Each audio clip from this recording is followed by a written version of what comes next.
আসসালামু আলাইকুম বন্ধুরা, দেখো আমি রুটি বানাচ্ছি। দেখো আমি কত সুন্দর রুটি বানাতে পারি। আমার নানু প্রতিদিন সকালে রুটি বানাতে বানাতে ক্লান্ত হয়ে যায়, তাই আজকে আমি নানুকে বললাম, দাও নানু আমি রুটি বানিয়ে দেব। কিন্তু দেখো এই বেলুনটা আমার কথাই শুনছে না, খালি পড়ে যায়। আমি কি ওকে বলেছি পড়ে যেতে? এই বেলুন, কথা শুনছিস না কেন? দেখো রুটিটাও পড়ে গেছে। তাও আমি রুটি বানিয়েই ছাড়বো আজকে। আমার নানু পারলে আমি কেন পারবো না বলো? আমি অবশ্যই পারবো। দেখো কি সুন্দর রুটিটা হয়েছে।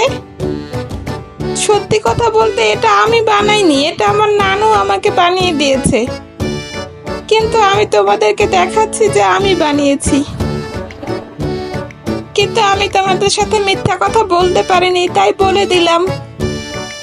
যাই হোক, আমি কিন্তু চেষ্টা করতে করতে একদিন ঠিকই শিখে যাব কিভাবে রুটি বানাতে হয়।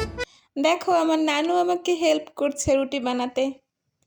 তোমরা কি রুটি বানাতে পারো? আমাকে কমেন্টে অবশ্যই জানিও। দেখো আমি একটা ছোট মানুষ হয়ে কি সুন্দর রুটি বানাতে পারি।